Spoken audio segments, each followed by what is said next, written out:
El Clúster Audiovisual de Canarias, CLAC, aglutina a empresas y profesionales del sector en las islas. Por medio de CLAC y Acción, el programa que les ofrecemos a continuación, queremos poner en valor nuestro sector ante la sociedad. Para ello, les proponemos un peculiar recorrido por la vida. Hemos reunido a personas con una trayectoria muy interesante. Con ellos charlaremos sobre temas esenciales como el amor, la infancia, los sueños, la sociedad, el futuro y de cómo el cine, la televisión o Internet están presentes en nuestro día a día y forman parte inseparable de nuestra cultura. Kiko Barroso charlará con ellos desde la inocencia recobrada de un columpio. También conoceremos a talentos del medio audiovisual y del cine que desarrollan su actividad dentro y fuera de las islas y pulsaremos la opinión de la calle. ¿Están listos? ¿Sí? Pues CLAC y Acción.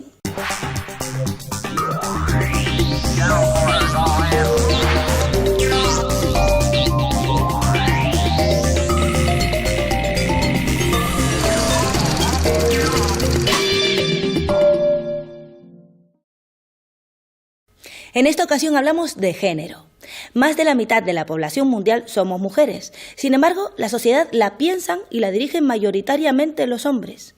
El mundo laboral, económico, social, están dominados por la perspectiva masculina y somos muchas las mujeres que luchamos con dificultad por hacernos un hueco en la sociedad y dejar oír nuestra voz. Además de injusta, la situación es empobrecedora. El audiovisual es un gran transmisor de las ideas, pero hace falta eliminar las trabas que encontramos las mujeres para formar parte de él. Lo que nosotras pensamos y soñamos merece sacarse a la luz, porque enriquece la sociedad y porque son muchas las mujeres que lo esperan y lo necesitan, y muchos hombres también.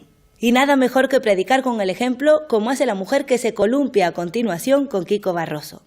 Cecilia Castaño es catedrática de Economía Aplicada de la Universidad Complutense de Madrid y una mujer que ha abierto una brecha en el mundo universitario para que muchas mujeres puedan pasar por ella.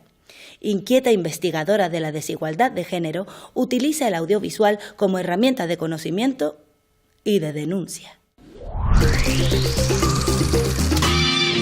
Bueno, una de las primeras mujeres catedráticas. ¿Cómo llegas a ser la segunda mujer catedrática de Economía Aplicada de la Universidad Complutense de Madrid? Bueno, cuando saqué la cátedra, que fue en el año 92, fue en una convocatoria que había 4 hombres y yo, y nadie esperaba que lo sacara yo, pero bueno, lo hice mejor, tenía más méritos y afortunadamente ahí no operaron los mecanismos que suelen operar. Todavía es muy duro, ¿eh? Todavía es muy duro llegar a cátedra para una mujer. ¿Te costó más por el hecho de ser mujer, pese a que ganaste la plaza? Me costó más porque nadie creía en mí y nadie se molestó en mirar mi currículum pensaban que yo no estaba madura, entre comillas, ¿no? Porque entre que era mujer y era la más joven, pero claro, había hecho muchas más cosas que mis compañeros, que mis competidores, que no enemigos, ¿no? Y eso me hizo ganar. En tu caso no existe ese techo de cristal que muchas mujeres lo tienen y que es una realidad que existe. Sí existe. El techo de cristal es un eufemismo. El techo de cristal son todas las barreras que te van poniendo todos los días. Yo también he sufrido esa barrera y la sigo sufriendo, ¿eh? O sea que no ha desaparecido ni muchísimo menos. Recuerdo que tú venías de estudiar política. Sí. Y luego ¿cómo llegas a economía? Pues porque saqué muy buenas notas en las asignaturas de economía y entonces me ofrecieron entrar en el departamento como colaboradora. Empecé a dar clases de economía y ahí me planteé el dilema entre estudiar economía o hacer la tesis doctoral. Y afortunadamente opté por hacer la tesis doctoral, que la hice sobre la industria del automóvil, sobre todo el proceso de robotización que estaba viendo. Y eso fue bueno porque así directamente entré en la carrera académica. Hasta ese momento todo eso era, Cecilia, un mundo de hombres, ¿no? Era tremendo porque cuando yo visitaba fábricas del automóvil no entendían que a una mujer joven le interesaran la producción de automóviles y cómo se fabricaban. Y claro, lo que pasa es que la sorpresa que les producía a mí me beneficiaba porque se quedaban desarmados y entonces me lo enseñaban todo.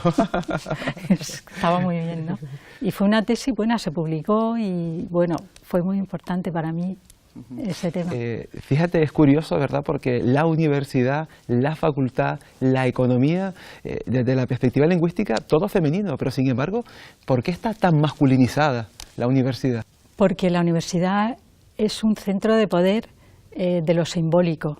Es decir, la universidad es un lugar donde se genera conocimiento, se distribuye conocimiento desde allí y el poder sobre el conocimiento, sobre las palabras. El poder es masculino. Es masculino y además en la universidad y en la investigación es donde se está decidiendo lo que va a ser el futuro de la humanidad, donde se decide qué problemas son importantes y cuáles no merece la pena tratar porque no son relevantes. Entonces, eso es un lugar de poder muy importante y eso los hombres lo tienen muy claro.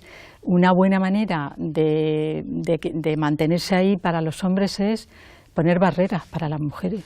¿Y se nota ahora que tú eres profesora la presencia de alumnas? Eso desde la perspectiva de género y buscando la igualdad, ¿se va notando eso? ¿Va modificando tu experiencia? Cada vez hay más estudiantes, pero realmente no ha cambiado la cultura de las instituciones, ¿sabes? La cultura sigue siendo muy masculina y sigue ocurriendo que cuando una profesora se queda embarazada, con mucha frecuencia los compañeros le dicen «¿Ya te has quedado otra vez embarazada?», como si ellos no tuvieran hijos.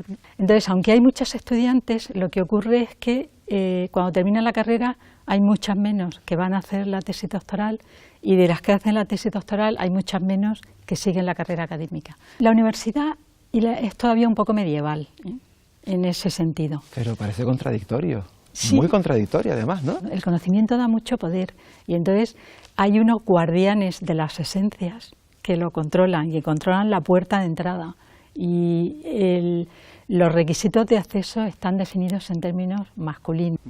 No todas las mujeres ejercen, desde la perspectiva de género, hay que marcarlo, esa igualdad.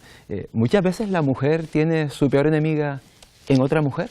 Es que las mujeres somos prisioneras de los sueños de los hombres. O sea que tú puedes ser mujer, pero si estás en un entorno muy masculino en el que eres la única, a veces es muy difícil. Te llegan a convencer de que las cosas son de otra manera. Por eso hay mujeres que a veces dicen barbaridades contra las mujeres o se comportan de maneras que no son respetuosas, incluso que pueden ser anticonstitucionales, y extraña mucho viniendo de mujeres. Claro, pero eso dista tanto de lo que es el concepto de mujer y de feminismo, ¿verdad? Vamos a ver, mujer es una cosa, feminidad es otra y feminismo es otra, sí, ¿no? sí. O sea, mujer es biología, ¿no? La mujer es biología y es las hormonas, los rasgos físicos, la capacidad de tener hijos, la menopausia, eso te toca y ya está.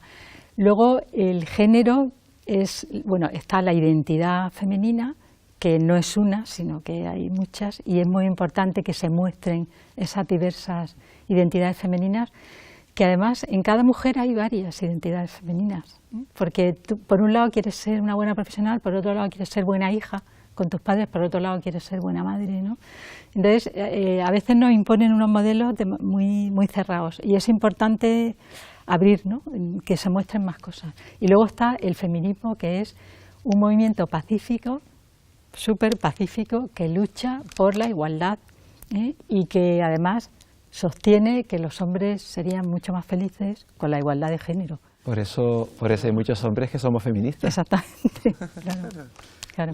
La universidad enseña, la universidad educa, lo mismo que la escuela y el instituto, pero los medios de comunicación también tenemos un papel fundamental, ¿verdad? A la hora, por ejemplo, de generar estereotipos. ¿Tú qué piensas sobre ello? Los medios de comunicación son a veces más importantes que la escuela, ¿eh?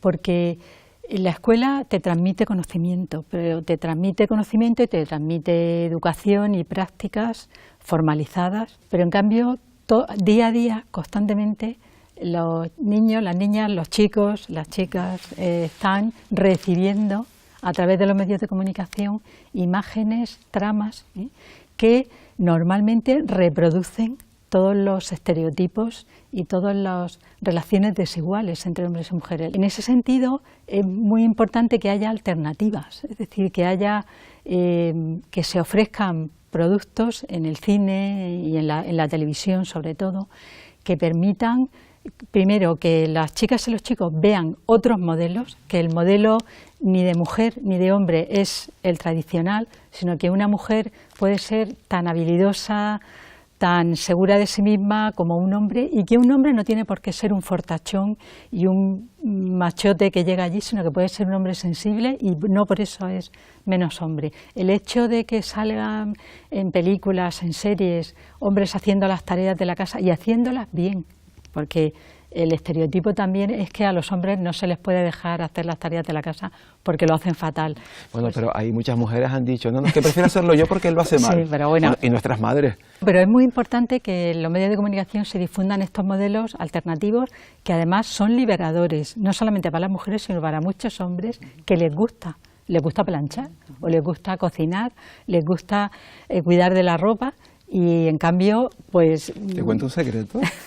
Soy un flecha con la plancha. ¿Ah, sí? Bueno, fíjate, yo plancho fatal. Plancho mejor que nadie. Sí, pues qué envidia, porque yo plancho fatal, yo lo odio. Planchando. Y no lo hago ¿sabes fatal, que además me relaja tanto? Pero es que me relaja tanto hay planchar. que enseñar que los trabajos de la casa y el cuidar de los hijos da mucha felicidad. ¿Qué estereotipos son los primeros que tenemos que modificar, que cambiar? Los primeros estereotipos son la relación entre hombres y mujeres, ¿eh?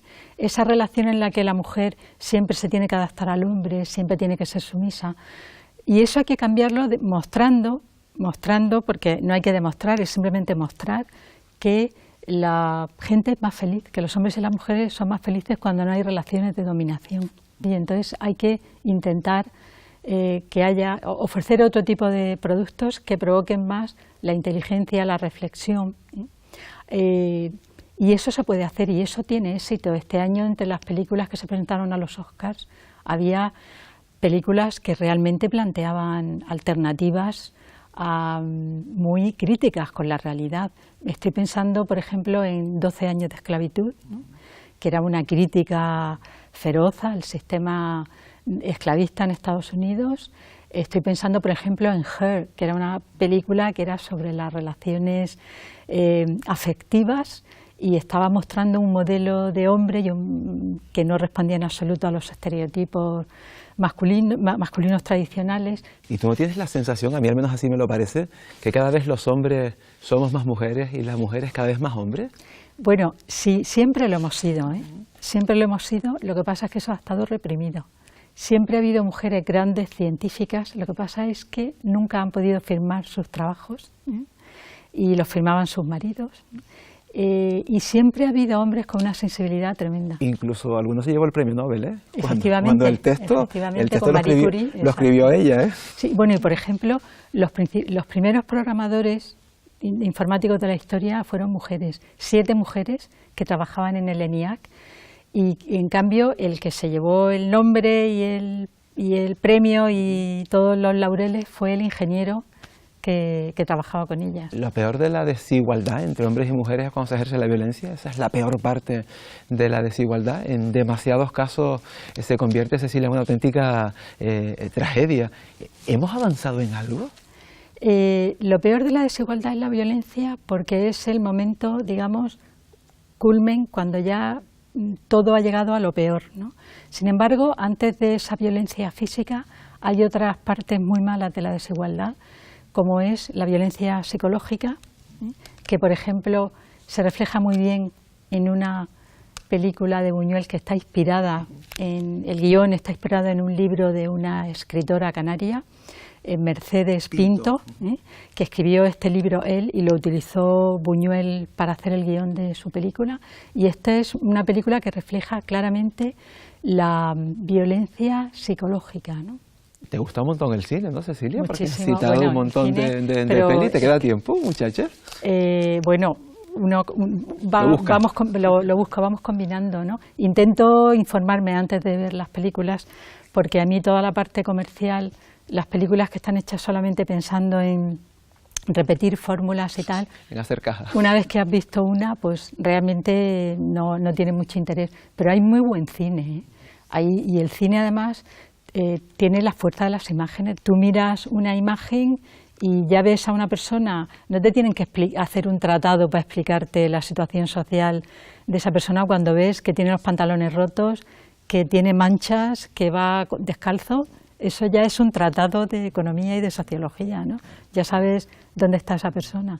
Y creo que eso hay que aprovecharlo mucho más en términos educativos. Yo, por ejemplo, a mis estudiantes en economía española les pongo vídeos de la época de los años 40 sí, les hago leer novela también, para que ellos interioricen las condiciones económicas, no a través de curvas o a través de estadísticas, que también lo hacen, sino a través de imágenes, de textos en los que ellos son capaces de apreciar que esas desigualdades sociales, en el fondo, lo que están produciendo es una miseria moral tremenda, ¿no? Y que eso es inaceptable, ¿no?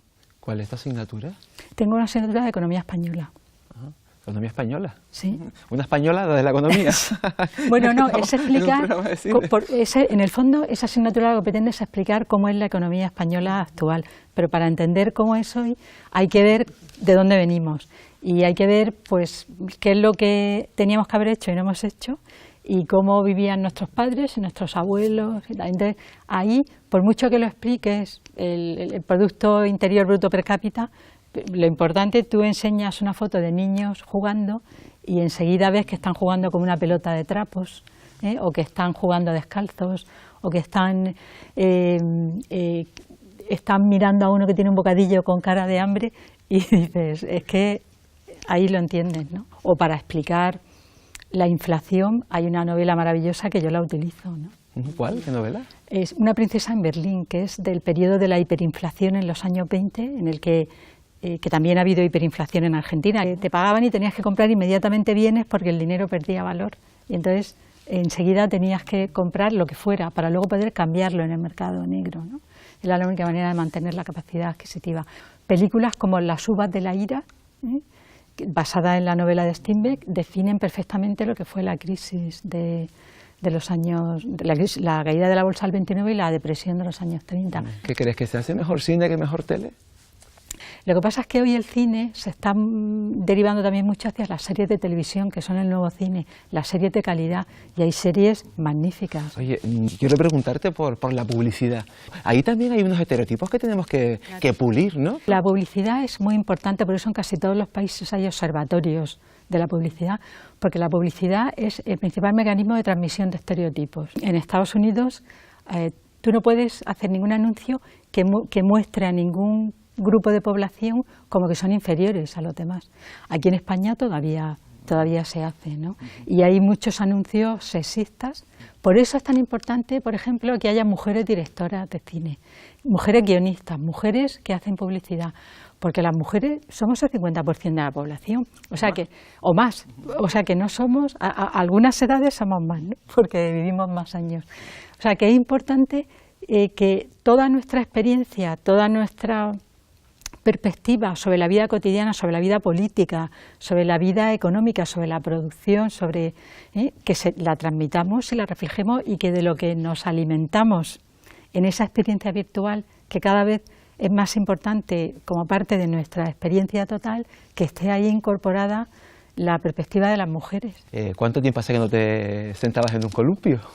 Pues fácil, 20 años. ¿20 años? Bueno, no. A lo mejor me he sentado en algún columpio de alguna nietecilla, ¿no? Mira, ¿sabes? Bueno. Que de repente te acercas y tal, y luego de repente te sientas para ver qué se siente. Pero a nivel consciente, dices, me siento en el columpio para echarme una remada. No, porque aparte que en muchos parques hay un cartel que pone, por favor. La independencia de una mujer es lo más importante. Yo quiero que mi nieta el día de mañana sea tan independiente que no tenga que depender ni del sueldo de un hombre, ni de su madre, ni de su padre, ni de nadie, de ella misma. Eso es muy importante, porque a nivel emocional eso te hace sentir persona, de la otra manera te sientes como esclava de tu propia vida. Y no debería de ser así. Yo siempre he sido independiente, toda la vida. He pasado más que Matusalén, y tengo para escribir 20 libros, pero mi independencia por encima de todo. Es que yo soy una persona muy libre. He sido muy loca, muy incoherente, muy yo qué sé, he cometido errores a tutiplén, pero me siento orgullosa de haberlos cometido porque hoy soy persona. ¿Sabes lo que te digo?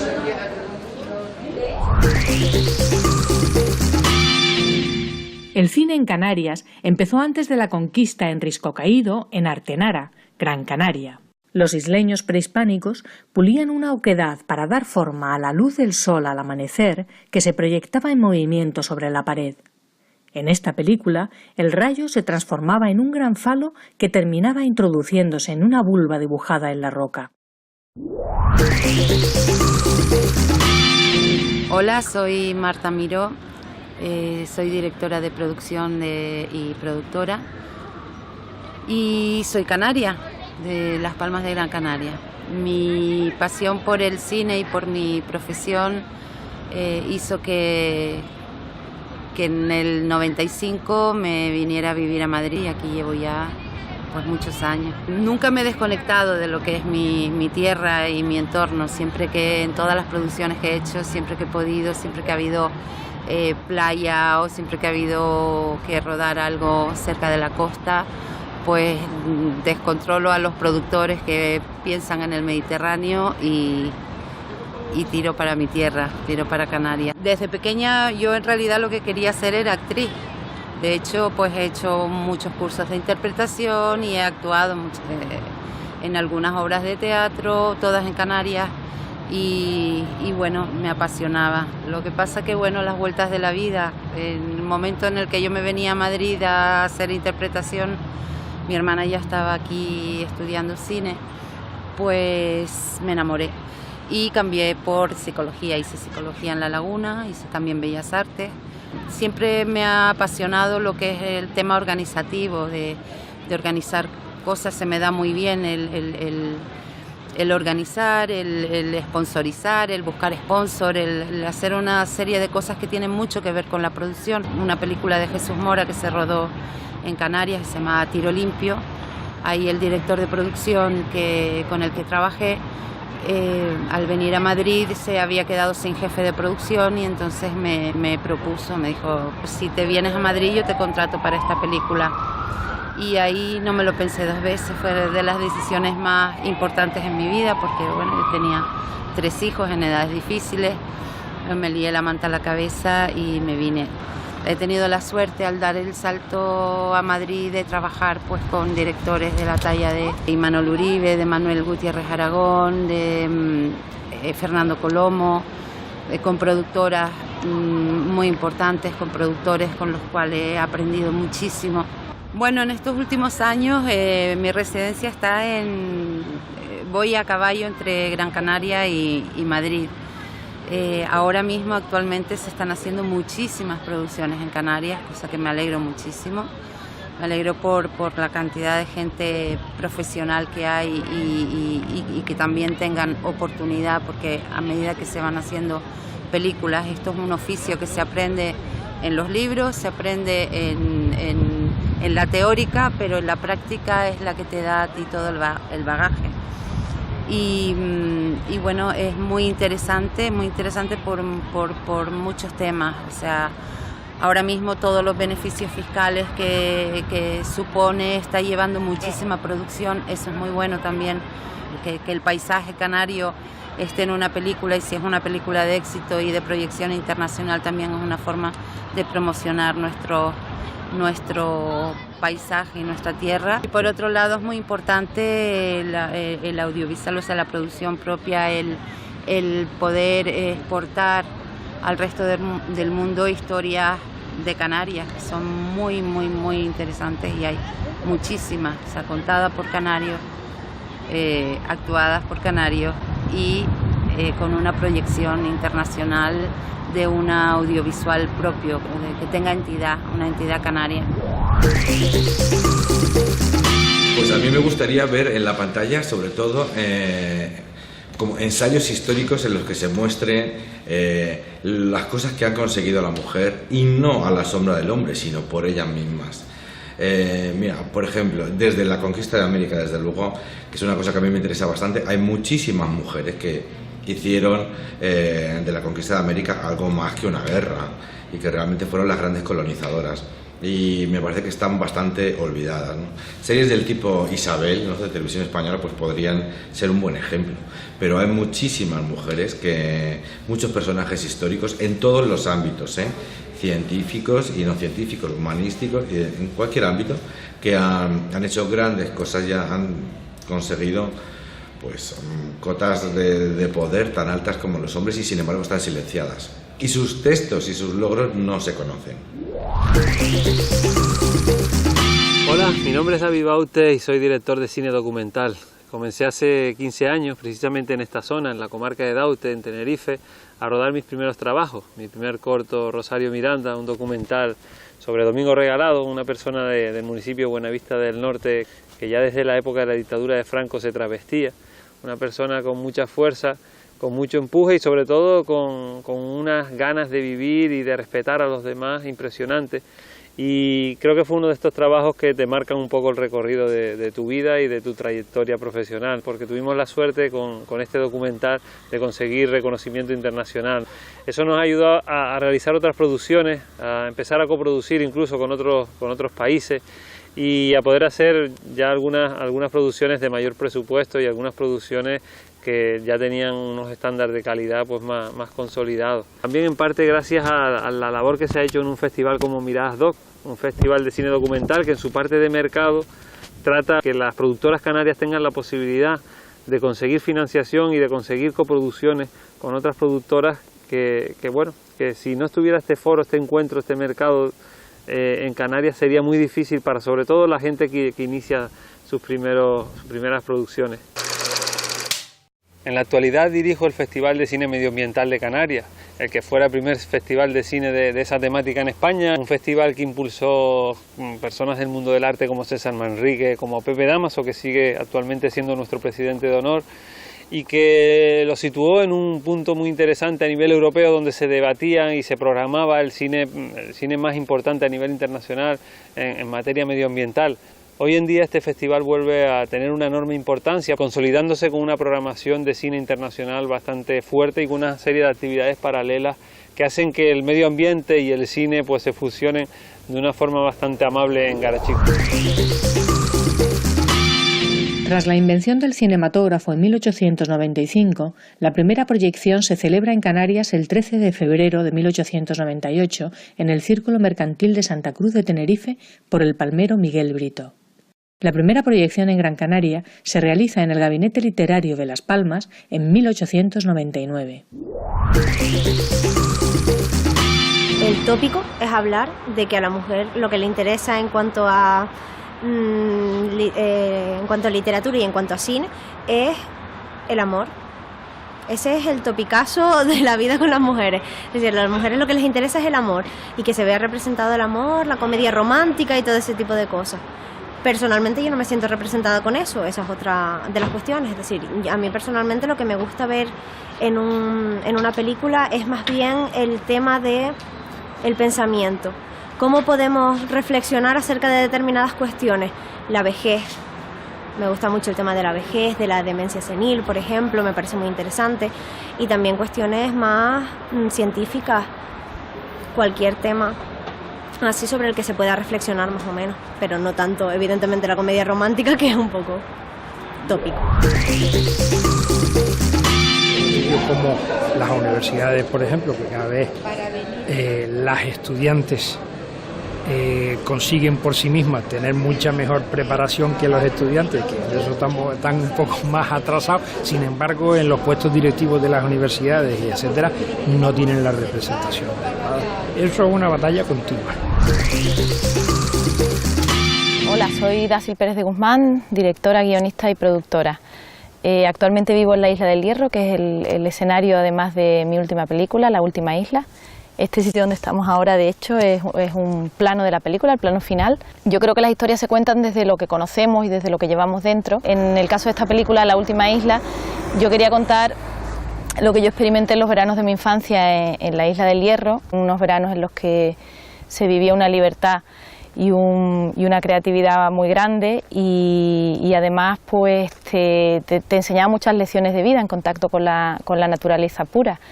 Creo que es importante que cada cultura tenga su propio cine, porque el cine es una expresión de las ideas, es una vía de promoción exterior muy importante.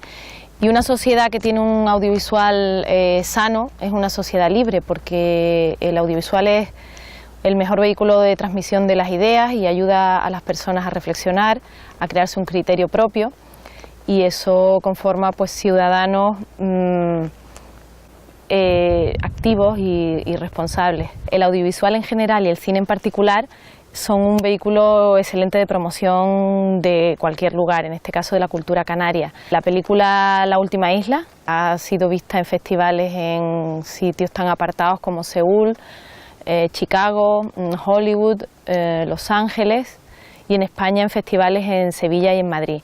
En Canarias hay tantas visiones y tantas ideas y tantos temas como directores hay, pero siempre detrás del tema que sea, que siempre tienen que ser temas universales, detrás de la película, de lo que se esté contando, de la forma en que se esté contando, siempre estará el sentimiento profundo del lugar de donde eres, y eso se transmite a través de la historia.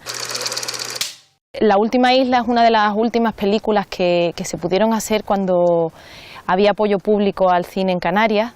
De eso hace ya 3 años que no hay. Ha sido uno de los sectores más castigados por la crisis y eso se empieza a notar. Más o menos el cálculo, por €1 público que se invierte en audiovisual se consigue una inversión de otros €3 más. Además de ser un problema económico, es un problema también cultural y de promoción, porque se pierde el situar en el mundo lo que somos, lo que sentimos, lo que pensamos, lo que tenemos. La cultura y el cine con ella no es un lujo superfluo, es algo necesario, es algo que el ser humano necesita, es de hecho lo que le hace humano. El tratarlo como algo superfluo o algo de lo que se puede prescindir cuando hay momentos de escasez o de crisis es realmente un error, porque el empobrecimiento cultural arrastra un empobrecimiento general mucho más grande que el empobrecimiento económico. Las primeras filmaciones de cine de las islas las realizan exploradores europeos que recalaban en Canarias de paso a África, Asia y América del Sur. Aunque existen indicios de una película filmada en Tenerife en 1896, las primeras que se conservan son de las 2 capitales canarias en 1909, realizadas por operadores de la casa francesa Gaumont. Yo no quiero ser discriminada ni siquiera positivamente. Yo quiero ser una parte importante de la población y creo que ahí tenemos que hacer una labor importante de educación en las casas, en los hogares, de educar en valores. Creo que los principios, los valores, los principios de igualdad de oportunidades, de consideración hacia el otro sexo, tanto mujeres hacia hombres como hombres hacia mujeres, creo que es fundamental. Y ahí también los medios audiovisuales tienen una importantísima labor que llevar a cabo, de educar en valores. En una sociedad que no seamos capaces de inculcar esos valores de igualdad, difícilmente acabaremos con lacras como la violencia de género, como la desigualdad o como la falta de oportunidades entre hombres y mujeres. Soy Mercedes Ortega y bueno, básicamente a la hora de definirme es un poco complicado. Yo creo que soy una buscadora, me gusta buscar historias, escuchar voces. Lo he hecho en diferentes formatos, lo he hecho desde la ficción como actriz, lo he hecho en la televisión como presentadora y ahora como realizadora a través de proyectos documentales, en los que básicamente lo que intento es atravesar ese puente de comunicación y escuchar esas voces que no siempre tenemos la oportunidad de escuchar y que indudablemente desde mi punto de vista son necesarias porque nos cuentan una realidad que es necesaria, que hay que transformar, que hay que buscar soluciones. El mundo documental para mí ha sido una transformación importante en mi vida, ha aparecido de forma bastante espontánea y siento las ganas y la necesidad y la pasión por contar esas historias, por estar al otro lado, compartir esas vivencias, en este caso de unas mujeres que probablemente si no fuera a través de la herramienta del documental no podría llegar hasta nosotros y trasladarnos pues la necesidad de transformar esa realidad. Sean menos conformistas y que no aguanten el machismo y que ellas sean muy, muy independientes en la vida.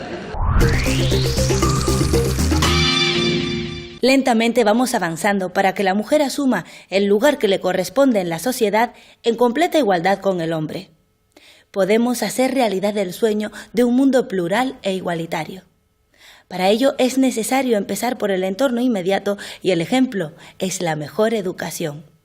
No lo olviden, la vida transcurre en imágenes y sonidos.